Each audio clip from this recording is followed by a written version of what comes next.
Hi, my name is Vinay, and today I'm here to talk to you about data privacy and data security while you are working from home. I will talk about how you can secure your personal or organizational data while working from home during COVID-19. I have been working in this field of cybersecurity for over 12 years and have always believed that data privacy is an important right that we all must protect, especially in this revolutionized, agile, highly connected and data-driven world.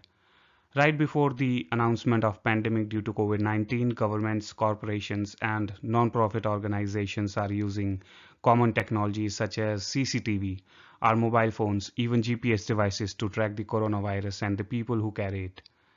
And while this tracking can be helpful and useful to protect against the spread of COVID-19, it also has the potential to be used in ways that violate our right to keep data about our location, our health, and even our behaviors private.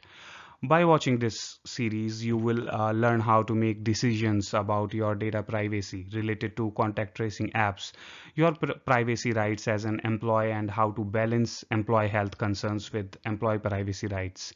And finally, for those of you who are parents, I will provide a few tips for managing children's privacy during COVID. So let's start this journey as we navigate the complexities of preserving privacy amid a global health pandemic and beyond.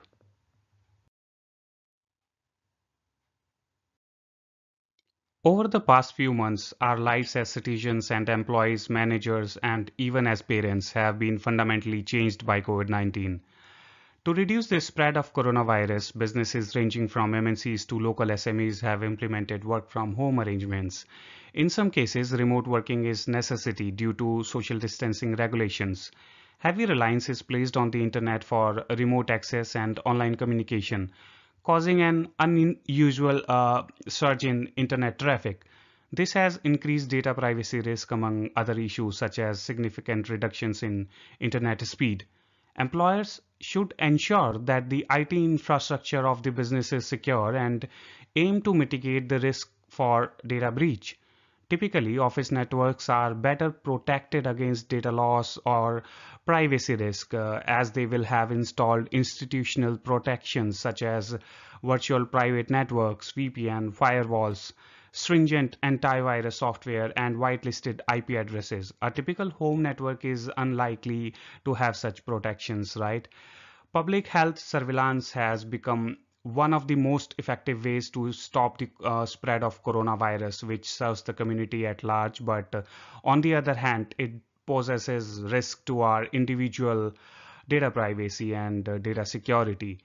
In the past, public health surveillance was typically conducted by contact tracing, with healthcare workers privately interviewing individuals to determine their health status and trace their environments and movements. Today, though, we have the technology and governments and other entities can use it to track the virus. However, the use of technology raises even greater threats to data privacy than the manual methods of contact tracing used in the past. For example, in Israel, the government is accessing the location data of millions of mobile phone users to trace people who have been in proximity to confirmed patients with the help of contact tracing applications and few other methods. South Korea has collected sensitive information from COVID patients, such as their age and gender, and even the places they visited before testing positive, and then sharing that information along with the patient's name and occupation with the public. This has allowed for discrimination and even harassment in some cases. In China, they have gone step beyond that. Where they have taken the privacy invasive step of collecting citizens' location and online payment history so that local police can watch who's breaking quarantine rules. They have even placed cameras to check on people in quarantine to make sure that they are not leaving their location. In addition to what governments are doing, private companies are also taking steps to track COVID. One of the best known example in the contact tracing app developed by Apple and Google, but there are many other out there, right? In Michigan, a state health agency was able to track hundreds of individuals who protested stay-at-home orders at the state capitol by gathering data from an app the protesters had downloaded. While none of the protesters had agreed to their data being shared to track COVID, they had opted into location sharing in an app that shared the data to the third parties such as the state agency. So, there were some risks to personal data privacy. We should not ignore potential risk to our organization's data privacy and accept that protecting our organizational data is also our prime responsibility. While your organization is already making efforts on your behalf to do so, as I always say, security starts from you. Our new work from home reality has meant unprecedented levels of individuals are conducting all work in their homes. Most organizations have not conducted risk assessments, nor are they able to ensure that their employees' laptops or internet connections remain secure. This creates an unusual risk to companies and their technological infrastructure, as the risk of contamination, breach, and hack is ever present. An additional risk has been identified in the form of once quarantined comrades. This exponentially increased the risk of unintentionally sharing confidential or work-related information with those around us, simply due to the level of information now in circulation outside the workplace and the opportunities for sharing, without the usual checks and balances in place for the same protection of same. The protections which normally exist in the workplace include the use of individual meeting rooms, restrictions on the use of personal devices, and privacy of phone conversations. These safeguards are eroded by the work from home environment, potentially leading to complacency and relaxation of the usual rules. Finally, it is not only confidential information that is at risk of being leaked, but information that is potentially damaging to a business's reputation that would not normally be shared with those who, with those outside the workplace. Whether the sharing of information in the home workplace with one's living mates is intentional or not, it can possess real threats to businesses due to the possibility that the information in question is confidential, damaging in terms of reputation, or is simply not appropriate to go beyond one's colleagues. So now that you are aware of some of the potential privacy risks raised by COVID tracking, please join me for the next course where we will explore some of the technology being used in this tracking system. Contact tracing is seen as a key tool in the fight against COVID, but it has serious implications for individual privacy. There are various tools used for contact tracing, such as outbreak response tools, proximity tracing, or tracking tools, and symptom tracking tools. Today, technology and in particular our cell phones are seen as a key tool in the fight against COVID-19. But the implications for individual privacy are important to understand. So let's discuss the basic two technologies underlying the apps. Location and Bluetooth. Some apps are using your location tracking, and they identify a person's contact by tracking the phone's movement, for instance using GPS or triangulation from nearby cell tower and looking for other phones that have spent time in the same location. Some systems use proximity tracking, in which phones swap encrypted tokens with any other nearby phones or over Bluetooth. And it's easier to anonymize and generally considered better for privacy than location tracking. Some contact tracing apps use low energy Bluetooth signals to anonymously log the nearby presence of other users and then feed that data into government run centralized servers. So users who test positive will then be able to notify others who have been in close contact for at least 15 minutes. So they can self-isolate and seek treatment. Finally, many apps will rely on the joint API that Apple and Google are developing, and it lets iOS and Android phones communicate with each other over Bluetooth and therefore allows developer to build a contact tracing app that will work for both. Later, the two companies plan to build this directly into their operating systems. Contact tracing apps based on Bluetooth or location are the most common forms of tracking being used by governments and others to try to prevent the spread of the virus. And that puts each of us in a position to choose between our data privacy and the health and well-being of society at large. But it doesn't need to be an either or choice. Now we will review some of the questions you should ask to ensure you do what you can to protect your privacy while participating in contact tracing apps that help protect society from COVID. All of us really want to help stop the spread of COVID, but some of the technologies being used to fight the pandemic raise more important questions about public health concerns versus individual privacy. So before engaging with a contact tracing app, it's important to understand how these apps work and how your data will be used. Before downloading a contact tracing app, I suggest you ask these 5 questions. First, do you trust the entity collecting the data? This is probably the most important question to ask. Is this a company or government entity that you will know? Will use the data to protect against the pandemic, or is there a potential for the data to be used in another way, such as to advertise to you or surveil your political beliefs or even your actions? Read a company's privacy policy, but also look at their track record on privacy.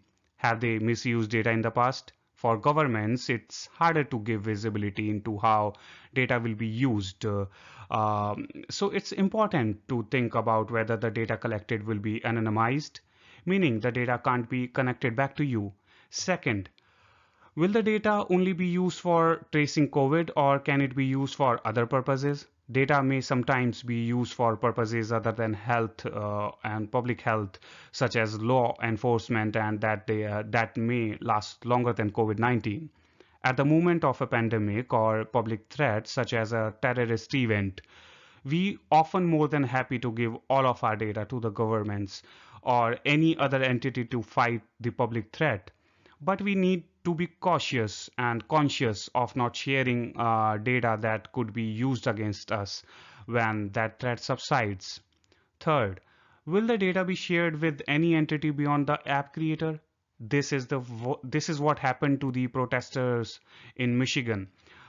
They had signed up for a voting app, but that data was shared with a government entity unrecognized to them to track the spread of virus. Fourth, does the app collector collect more data than necessary to track COVID spread? Ask yourself if the app is only collecting information from you and your device that it needs to do what it says. If the app is asking information it doesn't need to track COVID, such as your race or your gender or your age, questions whether or not you should provide that. And finally, can the data be destroyed after a certain period of time? Make sure that the app is not keeping your data longer than you expect it to, and review the privacy policy to determine how long it's kept. Data collected for purposes of COVID should only be kept for the incubation period of COVID. That means likely no more than 30 days. If you keep these questions in mind, you will be in a much better position to judge the apps you share data with and make sure that you are protecting your privacy while helping combat the public health crisis. While I'm making the end users aware of data privacy concerns, I would also like to speak on behalf of end users as well. As contact tracing apps involve the extensive collection and use of personal data, users must believe that their data will be processed safely, securely, and fairly. It is therefore imperative that app developers keep privacy by design at the forefront of their planning. In my opinion, they should consider pointers like security, Though the security considerations will differ for centralized and decentralized ETFs, it is vital that the infrastructure of contact tracing app is secured with appropriately robust cryptographic and security techniques. The ICO recommends applying security techniques to secure the data both at rest and in transit. And data minimization and purpose limitation. As the data is highly sensitive, privacy campaigners have raised concerns over the potential for it to be used for other purposes. The ICO advises app developers to be transparent with the users about the purpose of the app and whether this is likely to evolve, and only collect the minimum amount of data necessary to achieve said purpose. The COVID should only be stored for the minimum the data should only be stored for the minimum amount of time unnecessary, and users should be told that about the retention period and the reasoning behind it. And then transparency. Transparency is a standard that any app must meet to GDPR compliant. Privacy notices that must be comprehensive but easy to digest, and developers should be transparent about their design choices, any risk their approach poses to individual rights, the benefits the app seeks to achieve, and the purposes of their app. And then user control. Users must always be able to exercise their rights. This include rights under the GDPR and their right to opt out without any negative consequences. App developers should decouple functions and ensure users can easily exercise their rights through the app. And then we have legal basis. The legal basis relied on for processing this data will depend on the nature of the data, how it is collected, and its purpose. Although the ICO noted in its most recent guidance to app developers that consent is likely to be lawful basis when processing personal data in connection with the use of such apps, it has previously expressed concerns about how the consent may be collected and the impact on functionality if it is withdrawn. It has therefore not ruled out the ability for organizations to rely on other lawful bases, provided organizations can demonstrate the processing if necessary and can be achieved by no other means.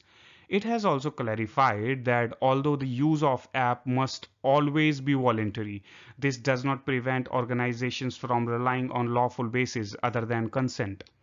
Finally, to the extent apps use tracking technologies to collect proximity data or enable push notifications, the ICO has confirmed that it may not always be necessary to obtain consent under Privacy and Electronic Communications Regulation, that is PECR, if use of such tracking technology is strictly necessary for the functioning of the app. Responsibility for compliance. The named data controller of the personal data collected by the app will be responsible for the majority of GDPR compliance and other data security compliance, but organizations must make clear to users the identities, roles, and responsibilities of all parties processing personal data as part of the contact tracing. DPIAs. The ICO considers that data protection impact assessment DPIAs are required for contact tracing solutions both before implementation and at relevant points through the app's lifecycle. Technical development lifecycles and any product updates should be built to trigger the right thresholds for refreshing DPIAs so that an app is not evolving without being assessed by the ICO. Second last, engaging third parties, where developers use third parties to develop and maintain the app. Procedures and processes should be implemented to ensure those third parties are invested in ensuring data privacy risks are minimized. Lastly, decommissioning. Decommissioning should be built into an app's roadmap, including consideration of whether the app will dismantle itself once the crisis ends, and steps that will be taken to erase or anonymize the data once the contact tracing purposes are redundant. A commissioning and decommissioning process must be independently verifiable and auditable, And any decommissioning considerations should not only cover a general retirement of the app, but also instances where individuals uninstall the app. For many of us, COVID has brought the opportunity to work from home, and while that has allowed us the benefit of taking work meetings in our pajamas bottoms, it has also raised some serious challenges. One of those challenges is the impact of bringing our public work lives into our private home lives. Beyond just the risk of having your children or a roommate walk by the screen and do something crazy while you are on with your boss, there is the very real possibility of your employers monitoring you. Some of the ways employers can do this is by keeping track of what you type, recording your internet activity, taking screenshots of you during a conference call, using your device's webcam to determine when you have stepped away from your computer, tracking you when you access files, monitoring your physical location using GPS, even measuring your productivity, such as noting a computer's ideal time or how long an app or piece of software remains open. These are just some of the frightening possibilities straight out of a sci-fi novel, and I bet you are wondering to yourself, is that even possible? How could my employer be allowed to do this?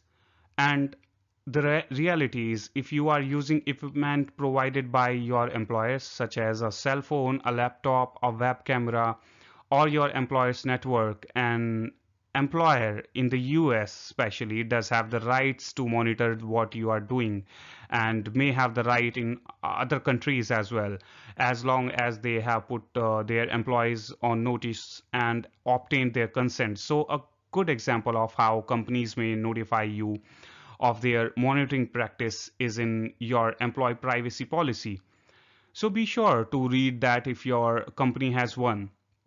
Another way your employer may be informing you is through its BYOD, or bring your own device policy. I have already talked about BYOD in detail in my cybersecurity training for beginners series. I will provide the link for that.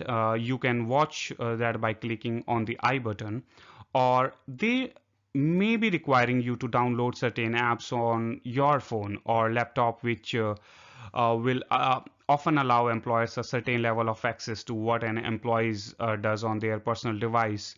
So now that you are aware of the risk, what are three things you can do to protect your privacy in the new work from home environment? Well, first, try to take video conferences in a place in your home where other members of your household will not be seen, or use one of the optional backgrounds available on many video conferencing platforms to block people and things behind you.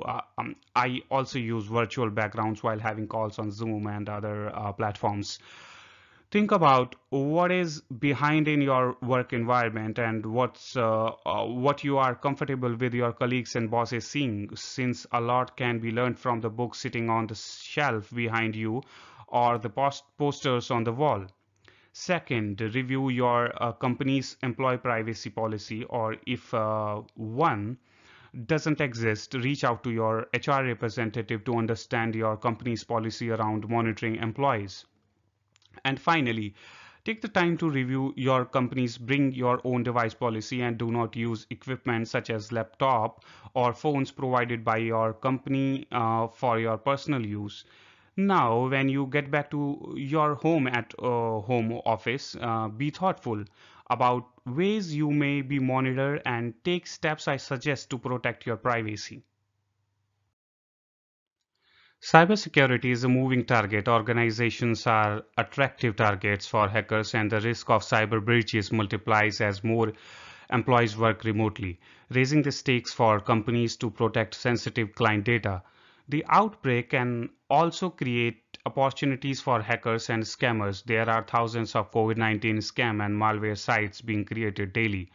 This is the time when we should be more focused on employee information security awareness. As the line blurs between work and home life, employers must stay focused on the security of their data. Firms should also ensure that all work is done on secure servers using multi-factor authentication to gain access to information. We should formulate awareness plans so our employees get regular daily updates, and they should get the same update at least twice a month. We will have to formulate new ways of spreading information security awareness among employees, such as with the help of animations, bot pop-ups, 3D images, because these methods of teaching with objects and photographs creates a direct sensory connection between learners and their subjects that results in new level of interest and attention. Train employees not to click on links that offer COVID-19 updates. We have to educate our team members and our employees about what is happening and what things they shouldn't click on. Also, we should take a risk-based approach and ensure that data is secure as it travels from the employee working at home to data centers. Prioritize work that is essential versus projects that can be put on hold. Communicate honestly and openly about what you know and don't know. Remain vigilant with the cybersecurity measures and flexible with the employees' needs. In general, employees may need more flexible arrangements when working from home, as not all work from home situations are identical. Some employees may have a dedicated home office with a door that assures privacy, while others may need to work at a kitchen table in a noisy house full of people, including children who are not in school. While companies are already making efforts to safeguard customers' data, it is your opportunity to contribute to this and help your company to enhance customer data privacy. So, what does this mean in terms of protecting the personal data you may need to interact with to do your job? How do you ensure you are not doing something while working from home that puts the data at risk, exposures to um, um, other in your home, and or even worse, a data breach? Depending on your role in the company, you are likely coming into contact at different points in the day with personal data, such as a person's name, address, phone numbers, credit card numbers, salaries, disciplinary actions, or even purchase history. And that means you have an added responsibility to make sure that you protect the privacy and confidentiality of the people whose data you are interacting with at home. So, I would like to share with you a few key tips for evaluating your home work environment and making sure you are keeping privacy protections top of mind. The first tip is simple, very simple. Make sure others in your home environment can't access or see data on your computer. Now, this is easy to do with these simple steps. Don't leave your computer or devices out in public spaces in the home without the lock screen on. Turn on the screensaver on your computer and make sure it's defaulted to turn on as soon as you stop interacting with it. For example, when I was at work, my screensaver was set to 10 minutes because I sat in a secure bay. But at home, I now have it set to 1 minute, so that as soon as I stop using my computer, the screensaver goes on. And finally, get a privacy screen to place over your computer monitor so that those in the room with you can't see what you are working on. The second tip is to make sure that you are taking steps to keep private data confidential and secure. For example, if you are discussing something that impacts the personal data of a coworker or a customer, use headphones and conduct the conversations if you can in a place where your roommates or other family members will not hear you. If you are like me and need to print out documents for work, consider whether or not they contain personal data. If they, make sure that you securely shred them rather than just putting them into your home garbage or leaving them around the house for a roommate or other to see. You would want the people working from home handling your data to take these precautions. So make sure to treat others' data the way you would want your own treated. And the third tip is to make a conscious effort to keep your work and personal life separate. This means not transferring work files to a home device or a personal email account. You may be tempted to do this to print things out on the home printer easier or to access things faster. However, sending data to your personal device could be considered a data breach because it's transferring someone's personal data to an unauthorized account, and it can also make the data vulnerable to a data breach since your devices may not be hooked up to a secured server. So I hope you will take these three tips and keep them in mind as you go back to your home office. Companies of all sizes are under attack. Meanwhile, remote work has become a necessity for modern organizations looking to recruit talent and create business continuity plans. A good example of business continuity occurred in the spring of 2020 when organizations around the world sent hundreds of thousands of information workers to work from their home offices in response to the COVID-19 coronavirus outbreak.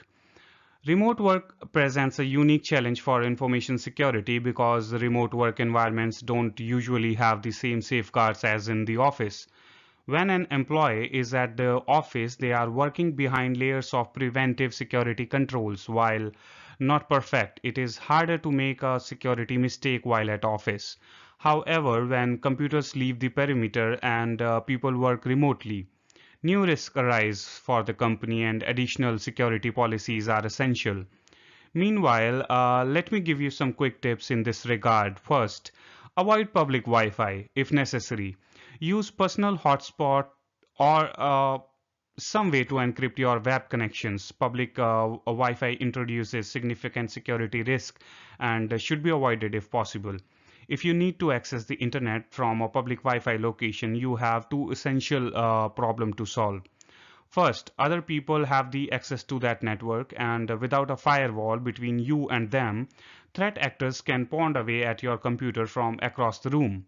Second, any interested observers on either the current network or any other public networks your data hits between you and your workplace can monitor your traffic as it goes by.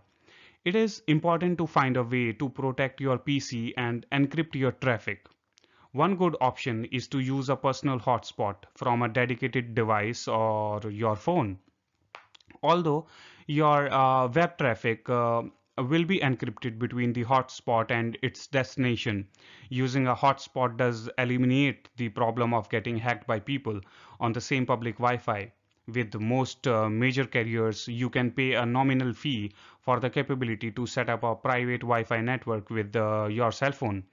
Of course, it will count against your data, but the cost is minimal relative to the potential downside of a significant hack to your company's system or computer. If your company provides cell service, there's no reason not to use the hotspot to avoid public Wi-Fi, especially given that in many cities 4G or 5G services is almost as fast as your home network access. For many remote access applications, you should use a VPN. VPNs provide a flexible connection to connect to different services, web pages, email, a SQL server, and much more, and can protect your traffic. Keep in mind that not all VPNs are worth the money.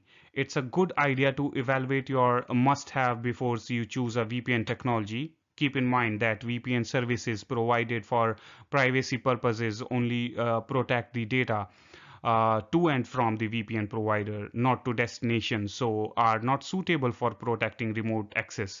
Lastly, for some use cases, you can also set up encrypted remote connections into a remote desktop or another individual server. Many of these connections types RDS, HTTPS, SSH include encryption as part of their service direction and do not require an additional VPN or another encryption service to secure the data in transit. Second tip, keep work data on work computers. Thinking about taking care of a few emails at home before bed? If you take precautions like using your work computer, secure Wi-Fi, a VPN, encrypted drives, antivirus, and endpoint protections, this may be totally fine. With that said, It can be tempting to use your personal computer if your work computer is in a different room or you forgot your charger at the office. This is a risk for you and the company. If you work at an organization with an efficient IT team, they may be installing regular updates, running antivirus scans, blocking malicious sites, and much more. And these activities may be transparent to you. There is a good chance you have not followed the same protocols with your personal computer as are mandatory at work. Furthermore, your company can likely avoid higher end technical controls that you can personally. Without those running in the background, your personal computer is not safe for work information because it could be compromised by a third party. Essentially, by introducing a personal computer to a work network, even remotely, you have put the company's network at risk and yourself at risk, accepting the potential liability of extensive corporate damages, though violations of policy, practices, or both. If your employer gives you access to a portal or remote access environment such as Office 365, you can work online and avoid downloading or syncing files or emails to a personal device. It's always a best practice to keep personal business on personal technology and only use your issued laptops for work related business. In fact, many companies have stopped the uh, de minimis use policy that allows employees to conduct personal business on work-owned assets to lower security risk. Third tip, block these sightlines. If you are at coffee shop, pay attention to your sightlines. If someone is behind you, they can see everything you are typing. Furthermore, someone with the right observational skill like a cyber criminal could easily watch what you are doing and identify confidential information. And keep your device with you. In the time it takes you to use a restroom, your device could be quickly compromised by a threat actor with a USB stick that types pre-programmed sequences at 1000 words per minute. On a personal level, this is something you should do while keying in your ATM pin as well. Fourth tip, encrypt sensitive data in emails and on your device. Sending emails with sensitive data is always going to be a risk. It could be intercepted by or seen by a third party. If you encrypt the data attached to an email, it will prevent an unintended recipient from viewing the information. Also, be sure your device is set to have all stored data encrypted in the case of theft.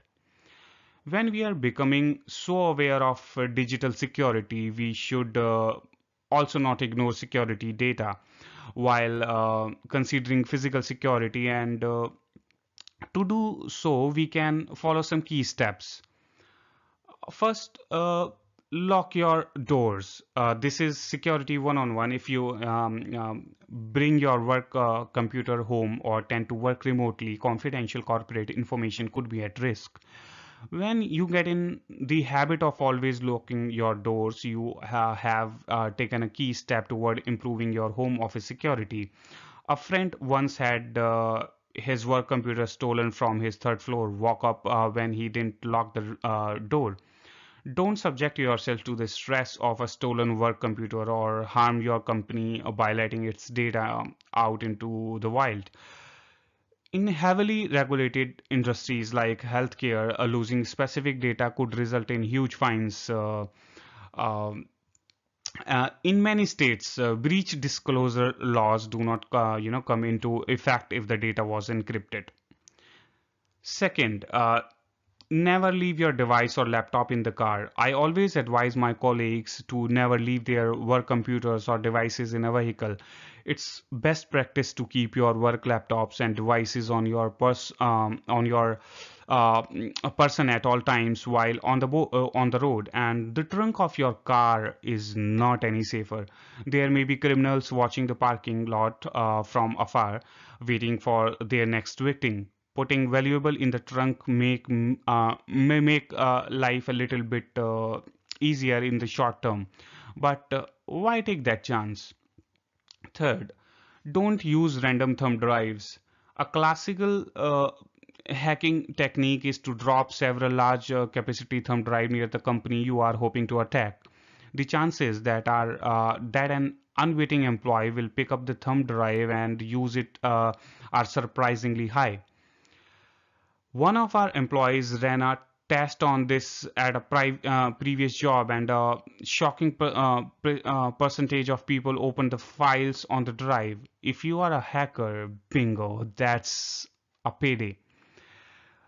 Never use a thumb drive if you don't know where it came from, and do not continue to use one if you have plugged it into a system for whose safety you cannot honestly vouch.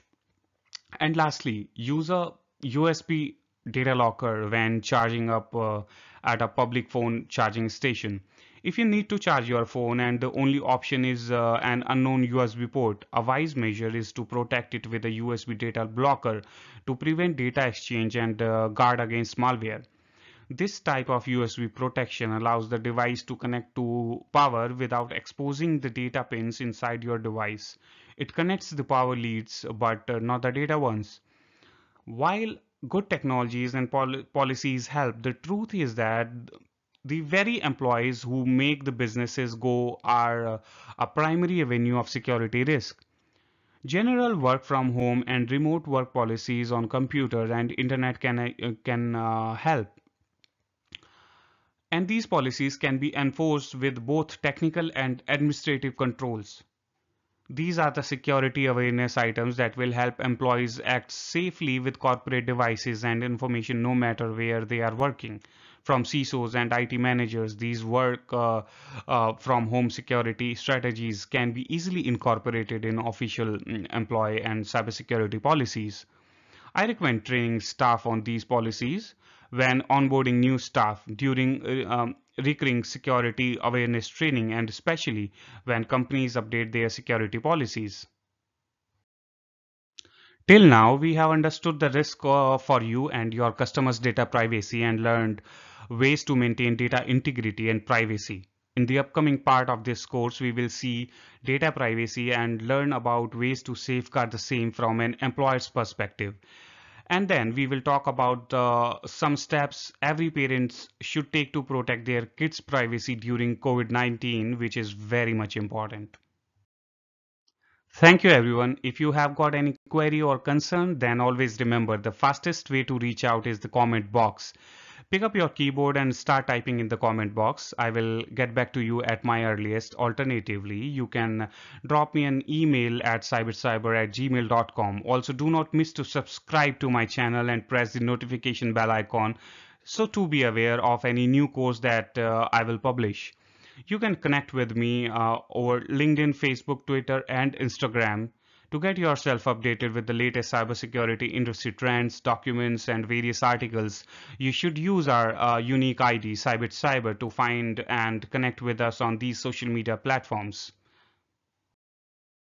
Please subscribe to Cyber Security, press the notification bell icon, like the video, and let's cyber the cyberspace in a whole new way and build this learning loving community together. Thank you for watching. Happy learning.